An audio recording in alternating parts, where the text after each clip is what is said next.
दोस्तों नमस्कार।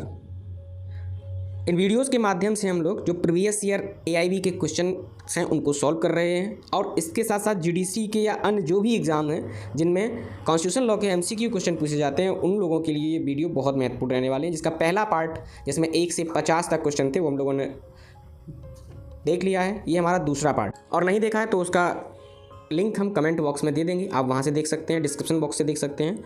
तो 51वां क्वेश्चन है, भारतीय संविधान घोषित करता है कि व्यवसाय, वाणिज्य और संपूर्ण भारतीय भूभाग पर समागम क्या है, मुक्त होगा किंतु संसद और इसी राज्य द्वारा भी जनहित में अधिरोपित निर्बंध अध्ययन है। मुक्त होगा किंतु केवल जनहित एवं संसद द्वारा अधिरोपित निर्बंधों के अध्ययन, और राज्य द्वारा नहीं। मुक्त होगा किंतु राज्य द्वारा जनहित में अधिरोपित निबंधनों के अध्ययन और संसद द्वारा नहीं। 51 का सही उत्तर है खा, मुक्त होगा किंतु केवल जनहित एवं संसद द्वारा अधिरोपित निबंधनों के अध्ययन और राज्य द्वारा नहीं। 52 उच्चतम न्यायालय भारत का संविधान के लिए किस अनुच्छेद के अधीन मूल अधिकारता रखता है? अनुच्छेद 32, अनुच्छेद 226, अनुच्छेद 131, अनुच्छेद 142। 52 का सही उत्तर है, सही उत्तर है गा, अनुच्छेद 131 के अधीन उच्चतम न्यायालय भारत के संविधान की मूल अधिकारता रखता है। ठीक है, अगला प्रश्न है 53 नंबर, नागरिक को दिए गए अधिकार केवल हैं। एआईबी 2018 में आया था। अनुच्छेद 21, अनुच्छेद 20, अनुच्छेद 19 1A, अनुच्छेद 25। वे अधिकार जो नागरिकों को दिए गए हैं, किसी व्यक्ति को नहीं, पर्सन शब्द का इस्तेमाल नहीं किया गया। तो इसका सही उत्तर है 53 का गा, अनुच्छेद 19(1) के अधीन जो अधिकार दिए गए हैं फंडामेंटल राइट्स, वो केवल नागरिकों के लिए हैं, किसी विदेशी व्यक्ति के लिए नहीं है। 54 नंबर, मानव तस्करी निषिद्ध है और इसका उल्लंघन निम्नलिखित में किसके द्वारा दंडनीय है? अनुच्छेद 21, भारतीय संविधान का अनुच्छेद 22, अनुच्छेद 23, अनुच्छेद 24। किस अनुच्छेद के तहत मानव तस्करी को निषिद्ध किया गया है और दंडनीय बनाया गया है? 54 का सही उत्तर है घा, अनुच्छेद 24 के अंतर्गत मानव तस्करी को निषिद्ध किया गया है और दंडनीय बनाया गया है। 55वां प्रश्न है, 26 नवंबर सन 1949 को अध्यक्ष संविधान सभा से अधिप्रमाणित किया गया भारतीय दंडिक विधि, भारतीय सांविधिक विधि, संविधात्मक विधि, भारतीय कराधान विधि, भारत का संविधान। 55 का सही उत्तर है घा, भारत का संविधान। अगला प्रश्न है, राष्ट्रपति एक अध्यादेश जारी कर सकते हैं जब उनका समाधान हो जाता है कि तत्काल कार्रवाई किया जाना आवश्यक है। भारत का राष्ट्रपति जब उसको समाधान हो जाता है तो वह तत्काल कार्रवाई के लिए एक अध्यादेश जारी करता है। का नंबर, किंतु संसद का कोई सदन सत्र में नहीं है। खा, संसद के दोनों सदन सत्र में हो। गा, किंतु संसद का केवल एक सदन सत्र में हो। या फिर घा, जब उपरोक्त में से या तो का या गा में उल्लिखित स्थितियां विद्यमान हैं। तो किन परिस्थिति में राष्ट्रपति अध्यादेश जारी कर सकता है तत्काल कार्रवाई के लिए? सही उत्तर है घा, जब उपरोक्त का और गा दोनों परिस्थितियां विद्यमान होती हैं, यानी कि पहली और गा ये दोनों जब परिस्थितियां विद्यमान होती हैं तब। अगला 57 नंबर, भारत राष्ट्रपति को पद से हटाया जा सकता है अगर 2018 में आया भी उसके द्वारा दुर्व्यवहार किया जाए, अक्षमता, संविधान का उल्लंघन, उपरोक्त सभी। 57 का सही उत्तर है गा, संविधान के उल्लंघन। अगर वह संविधान का उल्लंघन करता है तब उसको हटाया जा सकता है। 58 नंबर क्वेश्चन है, भारत का संविधान का प्रस्तावना सरकार पर कोई सार्वभौम शक्ति प्रदत्त नहीं करता, शुद्ध या अशुद्ध? शुद्ध, कोई शक्ति प्रदत्त नहीं करता। 59 नंबर, भारत का संविधान का अनुच्छेद 21 के अधीन भारत के नागरिक को निम्नलिखित में से कौन से अधिकार उपलब्ध नहीं है? निजता का अधिकार, मरने का अधिकार, स्वास्थ्य एवं चिकित्सीय सहायता का अधिकार, प्रदूषण मुक्त वायु, जल और वायु प्राप्त करने का अधिकार। तो मरने का अधिकार प्राप्त नहीं है किसी भी व्यक्ति को। 59 का सही उत्तर है खा। अगला प्रश्न है 60 नंबर, अनुच्छेद 223 का के अधिनियमित द्वारा प्रशासनिक अधिकरण की स्थापना हेतु प्रावधान करता है। शासकीय सेवकों की भर्ती से संबंधित विवादों के निर्धारण हेतु, शासकीय सेवाओं की सेवा शर्तों से संबंधित विवादों के निस्तारण हेतु, शासकीय सेवकों की संपत्ति से संबंधित विवादों के निस्तारण हेतु, या उपरोक्त का और खा दोनों। 60 का सही उत्तर है घा, का और खा दोनों। अगला प्रश्न है 61, भारत का संविधान इसके प्रयोग भारत के संविधान का प्रयोग इसके किसी प्रावधान की किसी अस्पष्टता का निवारण करने हेतु प्रयोग किया जा सकेगा। प्रस्तावना, संशोधन, निर्वचन, विधायी सक्षमता। 61 का सही प्रश्न है का, उत्तर है का। भारत का संविधान प्रस्तावना प्रयोग करके भारत का संविधान प्रस्तावना प्रयोग इसके किसी प्रावधान की किसी अस्पष्टता का निवारण करने हेतु प्रयोग किया जा सकता है। 62 नंबर प्रश्न है संविधान सभा अस्तित्व में आई कब आई? नवंबर 1945, नवंबर 1946, जनवरी 1946, उपरोक्त में से कोई नहीं। सही उत्तर है का, नवंबर 1946 में। अगला प्रश्न है मौलिक अधिकार सभी नागरिकों को गारंटीकृत किए गए हैं। सरकार की समस्त शक्तियों पर सीमाएं अधिरोपित करती हुई शक्तिशाली राज्य के विरुद्ध नागरिकों के अधिकारों की संरक्षा करती है। केवल राज्य के विरुद्ध उपलब्ध है और निजी शक्तियों के विरुद्ध नहीं। उपरोक्त सभी शुद्ध हैं। 63 का सही है, सभी शुद्ध हैं, सभी नागरिकों को गारंटीकृत हैं। ठीक है। अगला प्रश्न है 64 नंबर किसी विदेशी नागरिक का संविधान भारत गारंटीकृत किया गया का दावा करने के लिए हकदार नहीं है। बिल ऑफ राइट, मानव अधिकारों, अधिकार की याचिका, मौलिक अधिकारों। अगला प्रश्न है 65 नंबर बंदी प्रत्यक्षीकरण हेतु एक आवेदन में उच्चतम न्यायालय अभिवचन के दृढ़ निश्चयों का अनुसरण नहीं करेगा। इस बारे में असमयक जोर नहीं देगा कि किस पर सिद्ध करने का भार होता है। ग नंबर एक निरुद्ध द्वारा जेल से भेजा गया एक पोस्ट कार्ड न्यायालय को सक्रिय करने हेतु पर्याप्त है। या फिर डी उपरोक्त सभी शुद्ध हैं। 65 का सही उत्तर है ये सभी। बंदी प्रत्यक्षीकरण हेतु उच्चतम न्यायालय अभिवचन के दृढ़ नियमों के अनुसरण नहीं होगा। इस बारे में असमयक जोर नहीं देगा किस पर सिद्ध करने का भार है। और अगर जेल में निरुद्ध कोई व्यक्ति भी पोस्टल कार्ड न्यायालय को भेजता है तो उसके लिए भी सक्रिय हो जाएगा। 66 नंबर प्रश्न है संविधान का अनुच्छेद 263 के अनुसार एक अंतर्राज्यीय परिषद राज्यों के मध्य समन्वय हेतु स्थापित की जाएगी। राज्यों के मध्य व्युत्पन्न विवादों की जांच करेगी और सलाह देगी। सर्वनिष्ठ हित की विषय वस्तु का अन्वेषण करेगी और विवेचन करेगी। किसी विषय पर संस्तुति करने हेतु नीति एवं क्रियान्वयन का बेहतर समन्वय करेगी। उपरोक्त सभी सत्य हैं। 66 का सही उत्तर है डी, ये सभी सही हैं धारा अनुच्छेद 363 के संबंध में। अगला प्रश्न है 67 नंबर आच्छादन का सिद्धांत की प्रयोज्यता संविधान के मध्य आंतरिक भिन्नताओं से व्युत्पन्न होती है। अनुच्छेद 115(3), 15(4), अनुच्छेद 13(1), 13(2), अनुच्छेद 29(1), 29(2), अनुच्छेद 16(1), 16(4). 67 का सही उत्तर है खा, अनुच्छेद 13(1) और 13(2). अगला प्रश्न है भारत के राष्ट्रपति पद पर चुने जाने एवं व्यक्ति द्वारा आधारित की जाने वाली योग्यताओं के संबंध में अशुद्ध अभिकथन चिह्नित करें। उसे भारत का एक नागरिक अवश्य होना चाहिए। उसे 35 वर्ष की आयु पूर्ण किए हुए होना चाहिए। वह लोकसभा का एक सदस्य के रूप में चुने जाने योग्य अवश्य होना चाहिए, अर्थात उसे किसी संसदीय निर्वाचन क्षेत्र में मतदाता के रूप में पंजीकृत होना चाहिए। उसे भारत सरकार या राज्य सरकार के अधीन कोई लाभ का पद धारित नहीं करना चाहिए। तो राष्ट्रपति के चुने जाने के लिए अशुद्ध कथन कौन सा है?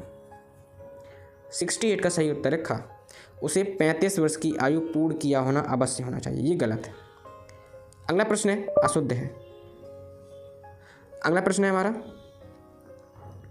69 नंबर राज्य के नीति निर्देशक सिद्धांतों के परिवर्तन के संबंध में निम्नलिखित में से कौन सा कथन शुद्ध है? का इन्हें विधि या न्यायालय में परिवर्तन नहीं किया जा सकता। खा इन्हें विधि का न्यायालय में परिवर्तित किया जा सकता है। गा किसी समय में परिवर्तनीय है और किसी समय में नहीं। घा इनमें से कुछ परिवर्तनीय है और कुछ नहीं। 69 का सही उत्तर है का, इन्हें विधि द्वारा न्यायालय में परिवर्तित नहीं कराया जा सकता। नीति निर्देशक तत्व DPSP को। ठीक है। 70 नंबर अमेरिकी संविधान वस्तुतः स्वतंत्र राज्यों की एक संख्या के मध्य से व्युत्पन्न है। करार, संघर्ष, समानता या स्वतंत्रता। सही उत्तर है करार। कॉन्ट्रैक्ट के माध्यम से अमेरिकी जो संविधान वस्तुतः राज्यों की संख्या के मध्य करार से व्युत्पन्न है। अगला प्रश्न है 71 नंबर उच्चतम न्यायालय संविधान का संरक्षक है। सत्य है कि असत्य है? सभी लोग जानते हैं ये एक बात एकदम से सत्य है। अगला प्रश्न 72 नंबर सुने जाने का अधिकार से तात्पर्य है केवल वही व्यक्ति उच्चतम न्यायालय में अभिगम का अधिकार रखता है जिसके मौलिक अधिकार का हनन हुआ है। अनुच्छेद 32 के अधीन उच्चतम न्यायालय के समक्ष एक याचिका केवल उसी व्यक्ति द्वारा दाखिल की जा सकती है जिसके मौलिक अधिकारों का भंग हुआ है। उपरोक्त में से कोई नहीं। या फिर डी उपरोक्त दोनों कथन का और खा सकते हैं। 72 का सही उत्तर है खा। अनुच्छेद 32 के अधीन उच्चतम न्यायालय की समक्ष याचिका केवल उसी व्यक्ति द्वारा दाखिल की जा सकती है जिसके मौलिक अधिकारों का उल्लंघन हुआ है। इसके बाद हमारा अगला प्रश्न आता है 73 नंबर।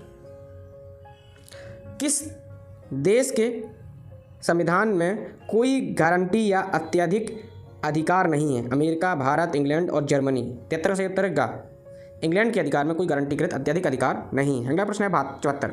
संविधान के अनुच्छेद 56 के अनुसार राष्ट्रपति अपने कार्यालय में प्रवेश की तिथि से एक अवधि के लिए पद धारित करेगा। 3 वर्ष, 4 वर्ष, 5 वर्ष या 6 वर्ष। सही उत्तर है इसका गा, 5 वर्षों के लिए राष्ट्रपति अपना पद धारण करता है। अनुच्छेद 19(1) के अधीन प्रदान की गई स्वतंत्रताओं पर किस आधार पर प्रतिबंध नहीं लगाए जा सकते? मानहानि, लोक व्यवस्था, राजद्रोह या राज्य की सुरक्षा। 75 का सही उत्तर है गा, राजद्रोह के आधार पर अनुच्छेद 19(1) के अंतर्गत जो है आप प्रतिबंध नहीं लगा सकते। अगला प्रश्न 76 नंबर। आपातकाल घोषित किए जाने के पश्चात संसद राज्य विषयों के विधायन हेतु सशक्त हो जाती है।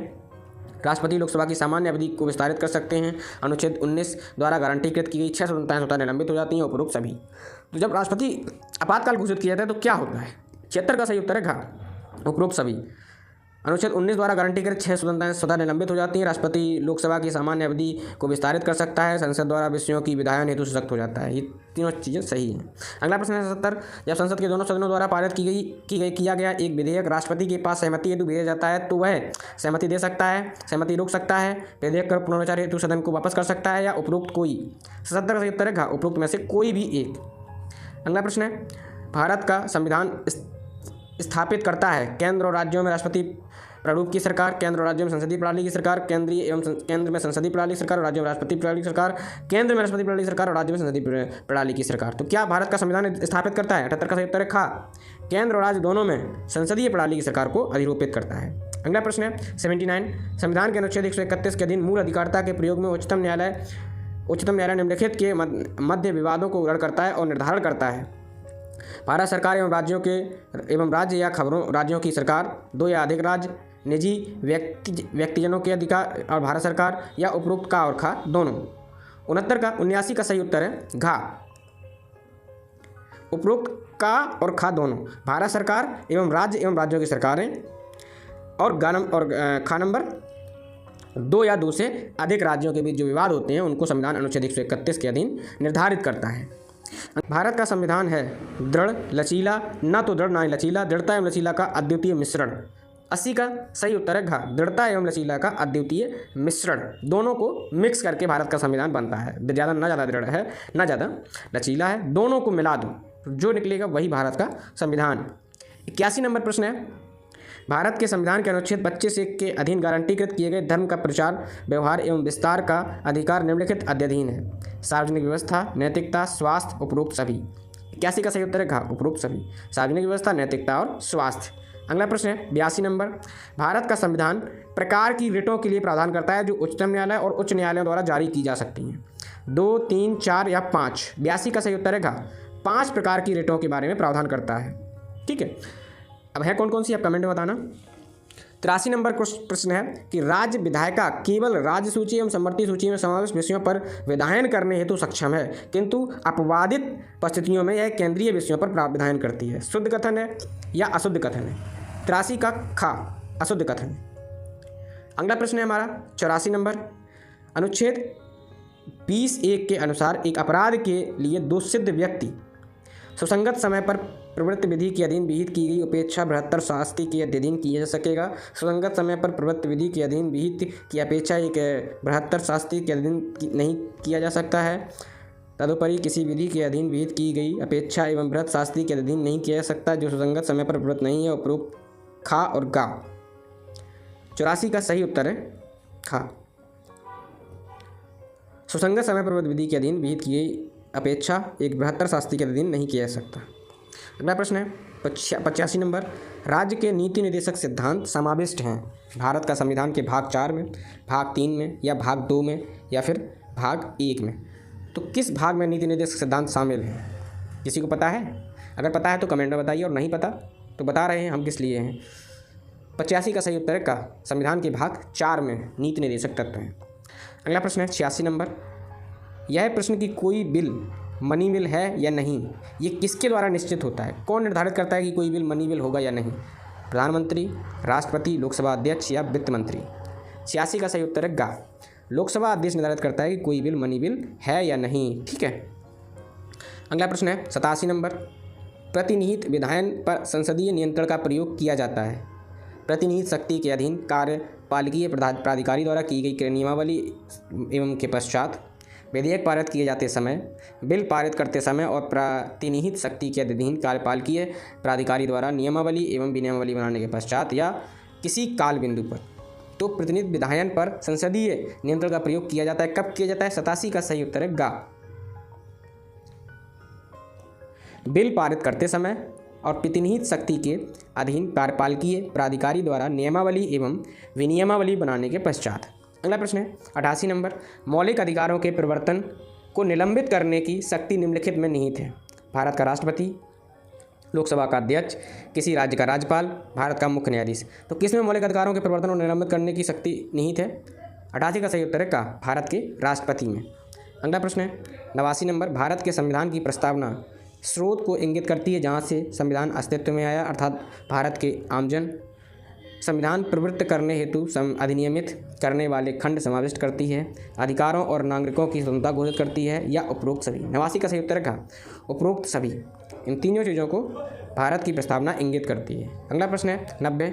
एक प्रतिनिहित विधायन को निम्नलिखित आधार पर विधि के न्यायालय में चुनौती नहीं दी जा सकती। कार्यपालिका की सभी विधि की विरचना करने की सक्षमता, विधायिका द्वारा आधिक्य में प्रतिनिधित्व किया जाना, मौलिक अधिकारों का भंग, उपरोक्त में से कोई नहीं। 90 का सही उत्तर है घा, उपरोक्त में से कोई नहीं। अगला प्रश्न है 91। संविधान के अनुच्छेद 129 के अधीन उच्चतम न्यायालय अभिलेख का एक न्यायालय है। अपने अवमान हेतु दंडित करने की शक्तियों को सम्मिलित करते हुए उक्त शक्तियाँ रखता है, या फिर का और गा दोनों शुद्ध हैं, या फिर केवल खा शुद्ध है किंतु का अशुद्ध है। 91 का सही उत्तर है गा, का और खा दोनों शुद्ध हैं। अगला प्रश्न है 92। भारतीय संघ निम्नलिखित कार्यों के अंतर्गत आता है। संघ राज्य और भारत सरकार द्वारा अर्जित क्षेत्र, संघ और भारत सरकार द्वारा अर्जित क्षेत्र, राज्य एवं भारत सरकार द्वारा अर्जित क्षेत्र। 92 का सही उत्तर है का, संघ राज्य और भारत सरकार द्वारा अर्जित क्षेत्र। अगला है 93। उच्चतम न्यायालय और उच्च न्यायालयों की अधिकारिता निम्नलिखित रिटें शामिल करती हैं। परमादेश, निषेध, बंदी प्रत्यक्षीकरण, उपरोक्त सभी। 93 का सही उत्तर है घा। उच्चतम न्यायालय और उच्च न्यायालय दोनों की अधिकारिता इन तीनों रिटों पर होती है। अगला प्रश्न है 94। भारत के राष्ट्रपति के संबंध में क्या शुद्ध है? वह भारत संघ पर इसका प्रमुख होते हुए अधिशासी शक्ति रखता है। वह सुरक्षा बलों का सर्वोच्च कमांडर है। वह युद्ध या शांति घोषित करने की शक्ति रखता है। वह समय समय पर राज्यसभा को विघटित करता है। 94 का सही उत्तर है घा, वह समय समय पर राज्यसभा को विघटित करता है। अगला प्रश्न है 95। अनुच्छेद 2 संसद को निम्नलिखित के लिए सशक्त करता है। नवीन राज्य स्थापित करने के लिए, संघ एवं नवीन राज्यों का प्रवेश करने के लिए, का और खा दोनों, या उपरोक्त में से कोई नहीं। 95 का सही उत्तर है गा, नवीन राज्य और संघ में नवीन राज्यों के प्रवेश के लिए। इन दोनों चीज़ों को अनुच्छेद 2 सशक्त करता है। अगला प्रश्न है 96। राज्य की जनसंख्या 2 वर्गों में विभाजित है, अर्थात नागरिक एवं विदेशी। सत्य, असत्य, आंशिक रूप से सत्य, आंशिक रूप से असत्य। 96 का सही उत्तर है का, सत्यवाद। किसी भी राज्य की जनसंख्या 2 भागों में विभाजित होती है। अगला प्रश्न है हमारा, उत्प्रेषण की रिट जारी की जा सकेगी। अधिकारिता का अभाव या आधिक्य, प्रक्रिया का उल्लंघन या नैसर्गिक न्याय का सिद्धांत का अनादरण, अभिलेख के साधेरथ आभासित विधि की त्रुटि किंतु तथ्य की त्रुटि नहीं, कोई आधारों, उपरोक्त आधारों में से कोई नहीं। 97 का सही उत्तर है घा, उपरोक्त आधारों में से कोई नहीं। अगला प्रश्न है 98 नंबर। भारत का संविधान केवल नागरिकों को जातिगत अधिकारों को स्वीकृत करता है जो गैर नागरिकों को उपलब्ध नहीं है। सत्य, असत्य। 98 का सही उत्तर है का, सत्य। अगला प्रश्न है 99 नंबर। भारत के संविधान के अनुच्छेद 51A के अधीन प्रत्येक नागरिक का कर्तव्य है प्रकृति की रक्षा करना, प्रकृति पर्यावरण की रक्षा करना, राष्ट्रीय ध्वज राष्ट्रीय गीत का आदर करना, लोक सम्मति की सुरक्षा करना, उपरोक्त सभी। तो अनुच्छेद 51A के अधीन प्रत्येक नागरिक का क्या कर्तव्य है? ये सभी कर्तव्य है, इसका डी सही है। अगला प्रश्न है 100 नंबर। भारत के राष्ट्रपति के अधीन निम्नलिखित में से कौन सा अधिकार विदेशियों को उपलब्ध नहीं है? विधि के समझ क्षमता, जीवन और व्यक्तिगत स्वतंत्रता की संरक्षा, धर्म, जाति, लिंग या जन्मस्थान के आधार पर विभेद नहीं किया जाना, या उपरोक्त में से कोई नहीं। 100 का सही उत्तर है गा। धर्म, जाति, लिंग या जन्मस्थान के आधार पर विभेद नहीं किया जाना। यहाँ पर हमारे अगले 50 क्वेश्चन 51 से 100 तक समाप्त होते हैं। इसके बाद हम लोग मिलते हैं अगले वीडियो में। तब तक के लिए अपना ख्याल रखें। धन्यवाद। जय हिंद।